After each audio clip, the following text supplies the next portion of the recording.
thank you for having me. My name is Matthias Kulcke, as you just heard, from Hafen City University, Hamburg, where I'm a lecturer, but also Hamburg University of Technology, where I work as a scientific assistant. I'm very happy to present here a subject that might not look as fitting for smart cities. If you first read it, I'll be talking about online configurators in connection with CAD-Systems, and I'll be especially looking at small-scale solutions for SMEs within the design, product, and building sector. Why might that be interesting for smart cities?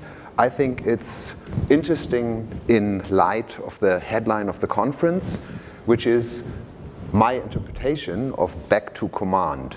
Who do we want to give the command to?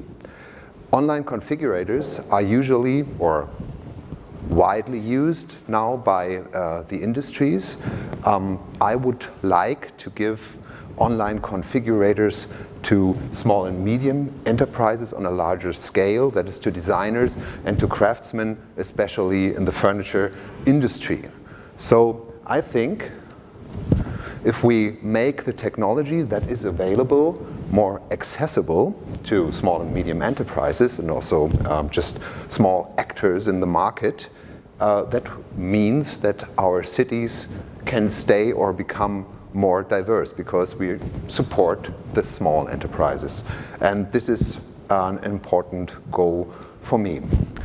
Also, I want to talk about making the technologies benefit the customer, and this happens through strengthening a design dialogue between designer, producer, and customer, and this is why I'm working with mass customization, with the subject of mass customization.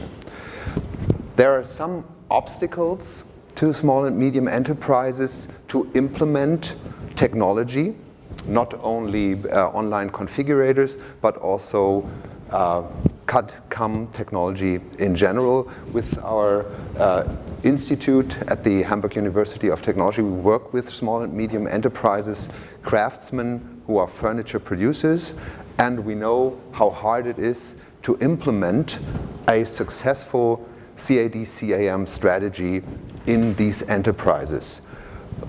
Main obstacles are systems are too complicated, they eat too much time. Other obstacles are, of course, the money. Well, eating too much time is also a money problem. I need personnel, I need to finance it. And money for big software solutions is also always a problem. So I was looking to find solutions, small-scale solutions, for these enterprises so that they can implement technologies like online user interfaces in online shops, for example, for shelf systems, to sell their products more successfully.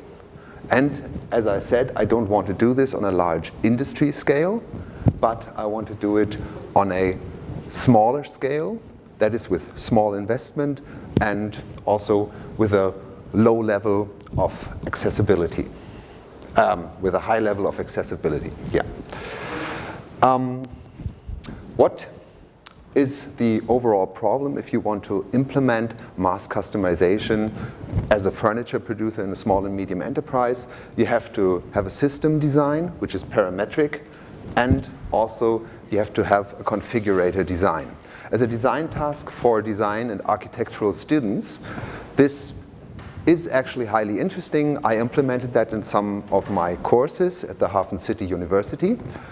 And to have this feedback by looking at both of these areas and producing works, student works like the one I just showed you here, where the students had to design simple shelf systems, produce them in Grasshopper as a parametric design, but then also proposing a graphic user interface for a web application, which then hasn't been produced yet in the course because that would go further than what we have time for in such courses. But for me, it shows an outlook where design education in the design and architectural field should go.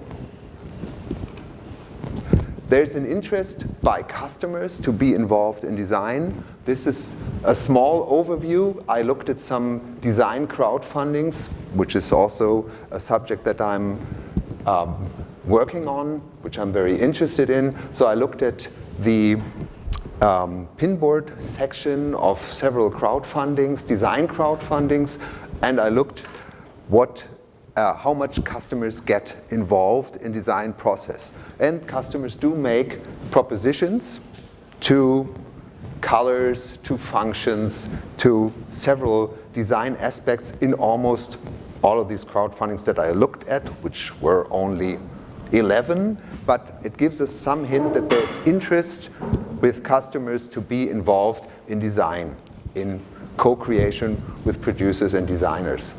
Another thing that I wanted to show you for the broader picture, furniture is actually quite suited for mass customization, especially furniture produced by craftsmen, but still there are not that many product configurators, online configurators, such platforms as I just showed you in the pictures before, on the market. There's only 29 furniture configurators on the web, or there have been only 29 online configurators for furniture on the web in the year 2015, although to bring mass customization service to the customer is something that craftsmen already do, just they don't do it over the internet. The usual situation is customers come in and say, well, this is a nice table, nice product that you present here in your small showroom. I would like to have another length, another color, another material, etc.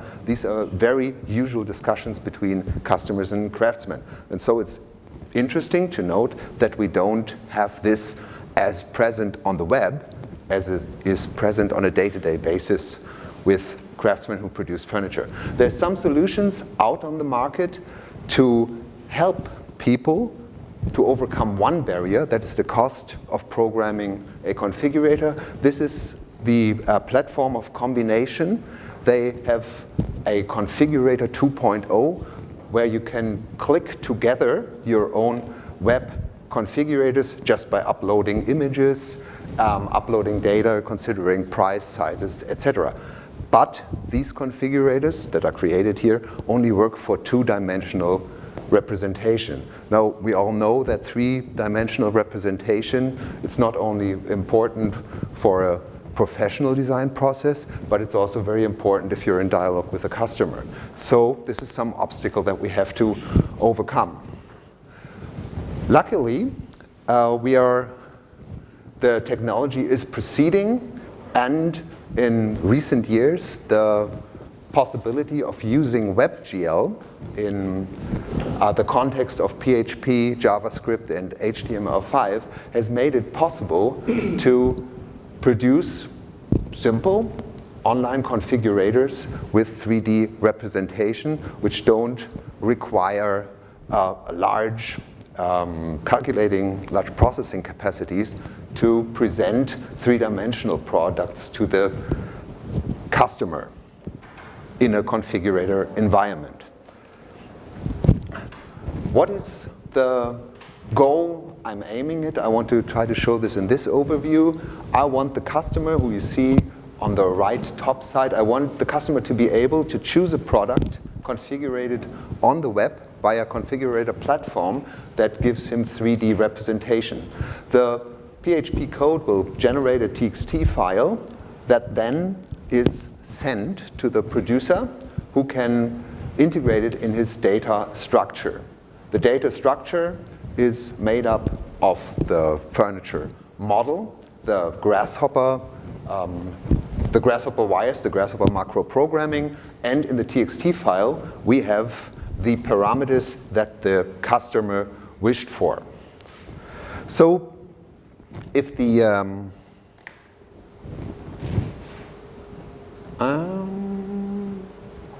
laser pointer? Well, no.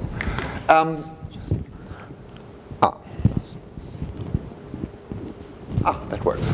So actually what is crucial for the API to Grasshopper is to produce the text file out of the PHP programming and then to insert it in the Grasshopper file for the parameters that are to be changed.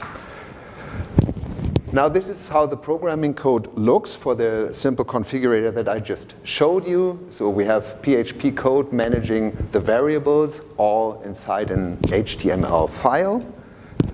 Most important, that we can work with it the way that I want it to work, is the canvas tag.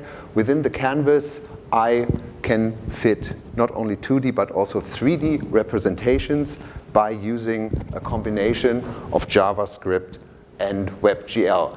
But as you can see, the management of the variables, it's still quite complicated, and I'm looking for a solution for that. These are the coordinates of this simple cube shelf system, and it does a lot of you need a lot of concentration not to get one of the signs wrong and the whole thing doesn't work, but it is technically possible, and I also think this can be taught to design students in workshops. I think I took like a week to learn it, so I think students can do as well if they get the opportunity.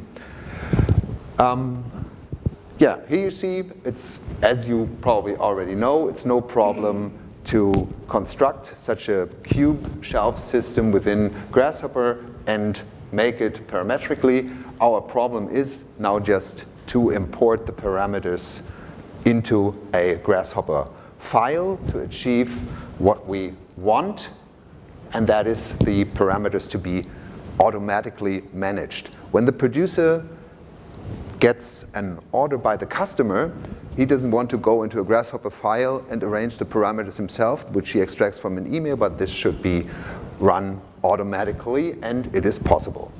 It's actually quite easy. You can import data from a file. This is a different example. This is not the cube shelf system. This is a photographic pic frame.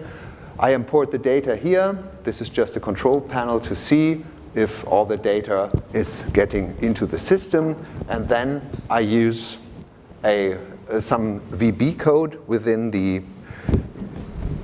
overall macro programming and extract the values that I need from the text data.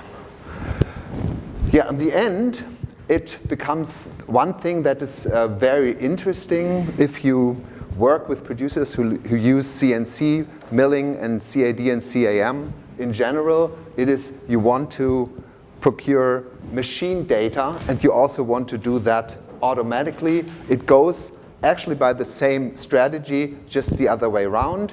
You assemble text blocks for the necessary code that you want to produce, and you insert the variables, the variable parameters, so that you can create again a text file, which is now MPR code, and you can export it as an MPR file, which can be read by CNC milling machines. So you have a semi-automated data flow. It's semi-automated. It leaves control to a user, to a producer, but it is automated enough to make day-to-day life in producing mass-customized furniture easier.